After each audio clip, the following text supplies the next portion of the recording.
Sebagaimana yang pernah dikatakan oleh Salman Al-Farisi rahimahullah. Beliau kasih contoh praktek curang ketika salat. Kata Salman, "Innamas salatu mikyalun." Saat temannya salat niku punya batasan, punya takaran, punya aturan. Faman aufa ufiyalahu. Barang siapa yang memenuhi takaran salat, ufiyalahu, maka akan dipenuhi pahalanya. Wa man taffafa, tapi siapa yang curang ketika salat, faqad alimtum ma qala Allahu fil mutaffifin. Kalian lihat sendiri bagaimana ancaman yang diberikan oleh Allah kepada orang-orang mutaffif yang ada di surat Al-Mutaffifin. Allah memberikan ancaman, wailun lil mutaffifin, kecelakaan bagi orang yang dia bersikap curang. Maka kalau ada orang yang curang dalam salat, dia mendapatkan ancaman yang keras dari sisi Allah Subhanahu wa taala. Terus apa contoh bentuk curang ketika orang melaksanakan salat? Ada banyak sekali praktek di masyarakat yang mereka curang ketika melaksanakan salat. Dan Nabi SAW sudah ngasih banyak peringatan terkait orang-orang yang curang ketika salat. Yang pertama, ada orang yang ketika dia salat belum sempurna melakukan gerakan rukun, tapi dia sudah pindah ke rukun berikutnya. Contoh, belum sempurna dia ruku, nekuknya punggung belum sempurna, sudah sami Allahu liman hamidah, dia sudah bangkit i'tidal. Belum sempurna berdiri i'tidal, sudah Allahu akbar turun sujud. Kadang sujud belum nyentuh ini dahi ke tanah, dia sudah Allahu akbar duduk. Duduk belum sempurna, sudah turun lagi. Nabi SAW menyebut wong sing kaya ngene salate disebut sebagai maling dalam salat. Rasulullah SAW pernah bersabda, aswa'un nasi sariqatan, wong sing paling elek nalikane nyolong, orang yang paling buruk ketika mencuri adalah alladzi yasriku fis shalah, orang yang maling ketika salat. Maka para sahabat bertanya, apa ono maling nalikane salat? Ya Rasulullah, wa kaifa yasriku min salatihi, bagaimana ada orang yang mencuri dari salatnya? Qala, kemudian Nabi SAW mengatakan, la yatimmu ruku'aha wa la sujudaha, mereka adalah orang yang ketika salat tidak menyempurnakan rukuk dan sujudnya. Nalikane rukuk belum sempurna, dia ditekuk punggungnya, masih miring-miring, mindring-mindring ke atas. Ketika sujud juga seperti itu, dia tidak menyentuhkan dahinya ke tanah. Bahkan sebagian ulama mensyaratkan kalau sujud ni hidung harus nempel tanah. Kalau hidung tidak nempel tanah, sebagian ada yang menilai salatnya bisa batal.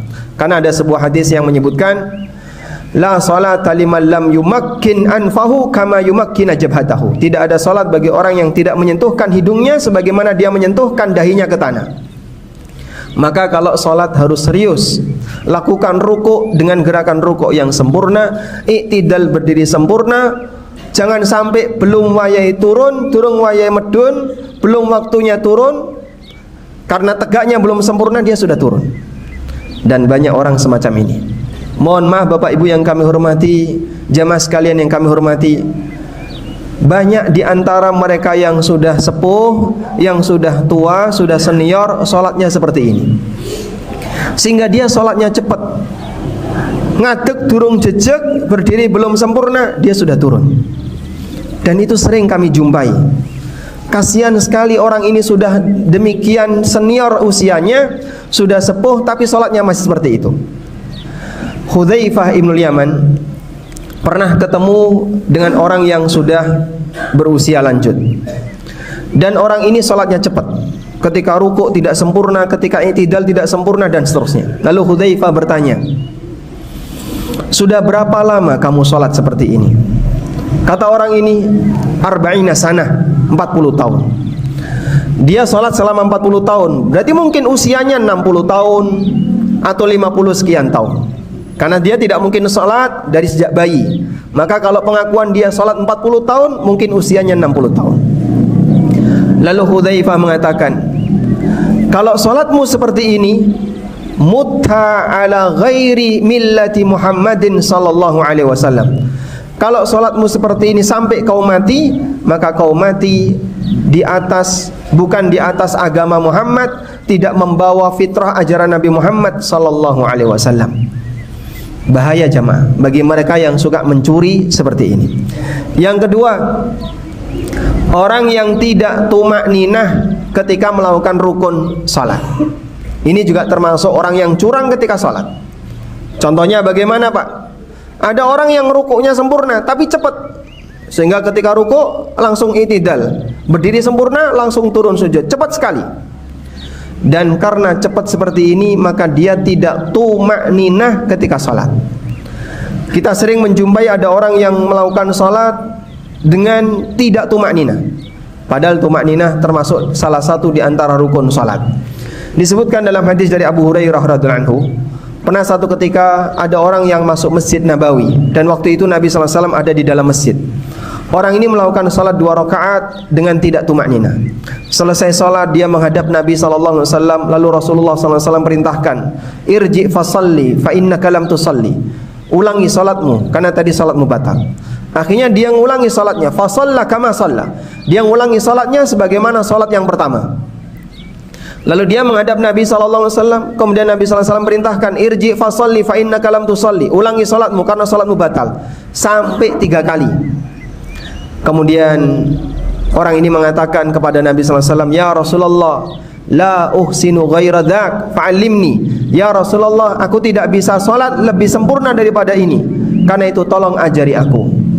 Kemudian Nabi SAW mengajarkan salat minimalis, yang kalau di bawah itu hukumnya batal. Hadis ini sangat terkenal, disebut oleh para ulama dengan istilah hadis musi fi salatihi. Hadis orang yang salatnya salah karena dia tidak tumakninah ketika salat. Maka hati-hati jamaah, praktek tidak tumakninah itu termasuk di antara maling ketika salat, curang ketika salat, dan seperti yang dikatakan oleh sahabat Salman Al-Farisi rahimahullah radhiyallahu anhu, bagaimana dengan ancaman yang diberikan oleh Allah bagi orang-orang yang mereka suka bersikap curang ketika salat. Dan salah satu di antara bentuk curang ketika salat adalah bagi mereka yang seharusnya hadir salat berjamaah 5 waktu tapi tidak hadir salat jamaah, termasuk di antara bentuk curang dalam salat. Diriwayatkan dalam kitab Al-Muwatta Imam Malik dari Umar bin Khattab radhiyallahu anhu, bahwa suatu ketika Umar bin Khattab radhiyallahu anhu seusai salat asar beliau pulang. Lalu di perjalanan Umar bin Khattab radhiyallahu anhu ketemu dengan bapak-bapak yang dia tidak hadir ketika salat asar. Maka Umar tanya sama orang ini, kenapa kamu tadi tidak salat asar berjamaah bersama kami? Fadzakara min udhrihi. Kemudian orang ini menyebutkan uzurnya, aneka alasan yang tidak diterima oleh Umar. Kemudian Amirul Mukminin Umar bin Khattab radhiyallahu anhu mengatakan, laqad tafafta, kamu telah curang dalam salat. Subhanallah. Inilah standarnya sahabat. Tidak hadir salat jamaah bagi lelaki yang dia seharusnya hadir di masjid ketika salat berjamaah, bagi para sahabat sudah disebut sebagai orang yang curang ketika ibadah. Bagaimana lagi dengan mereka yang sudah sholat sendirian, dilakukan dengan cepat, dan kadang rukuk sujudnya tidak dilakukan dengan sempurna. Maka bertumpuk-tumpuk orang yang curang semacam ini, bisa jadi sholatnya tidak akan diterima oleh Allah, karena orang ini sholatnya tidak tumakninah dan banyak kecurangan dalam sholatnya.